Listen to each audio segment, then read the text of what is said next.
Hi, ഇതെന്താണെന്ന് അറിയാമോ? Ice കട്ട മാത്രമല്ല നമുക്ക് ഐസ് വാട്ടർ ഇതിന് വേണ്ടിയിട്ട് ഉപയോഗിക്കാം. ഇത് എന്തിനാണെന്ന് വെച്ചാൽ നമ്മുടെ ഫേസിലുള്ള പഫിനെസ്, നമ്മൾ രാവിലെ എഴുന്നേൽക്കുമ്പോൾ കണ്ണിന് ചുറ്റുമുള്ള തടുപ്പ്, ഇതൊക്കെ മാറാൻ വേണ്ടിയിട്ട് നമുക്ക് യൂസ് ചെയ്യാം. നമുക്ക് പെട്ടെന്ന് എവിടെയെങ്കിലും പോവുകയാണെന്നുണ്ടെങ്കിൽ നമ്മുടെ ഫേസ് ഡള്ളായിരിക്കും, അത് മാറ്റിയെടുക്കാൻ വേണ്ടിയിട്ട് നമുക്ക് ഈ ഐസ് യൂസ് ചെയ്യാം. മാത്രമല്ല നമുക്ക് പിമ്പിൾസ് ഒക്കെ വരികയാണെന്നുണ്ടെങ്കിൽ അതിനെ കുത്തി പൊട്ടിക്കാതെ അതിന്റെ പുറത്ത് കുറച്ച് പ്രസ് ചെയ്ത് കുറച്ച് പിടിച്ചു കൊടുത്ത് 2-3 ദിവസം ചെയ്ത് കഴിഞ്ഞാൽ പിമ്പിൾസ് താഴ്ന്നു പൊയ്ക്കോളും.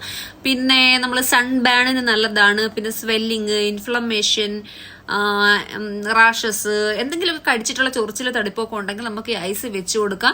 അടിപൊളിയാണിത്. നമ്മുടെ സ്കിന്ന് ഹെൽത്തി ആയിട്ട് വെക്കാൻ നല്ലതാണ്. നമ്മൾ മേക്കപ്പ് ചെയ്യുന്നതിന് മുന്നേ ആയിട്ട് നമ്മളിങ്ങനെ ഐസ് വെച്ച് ഇങ്ങനെ റൗണ്ട് ആയിട്ട് ചെയ്ത് കൊടുത്തു കഴിഞ്ഞാൽ മേക്കപ്പ് ലാസ്റ്റ് ചെയ്യും ഓയിൽ റെഡ്യൂസ് ചെയ്യും. വളരെ നല്ലതാണ്. നമ്മളെ ഫിലിം ആക്ട്രസ് ഒക്കെ ചെയ്യുന്ന ഒരു പ്രധാന ടിപ്പാണ്. നമുക്കും ചെയ്യാം, ഫേസ് അടിപൊളിയാക്കാം.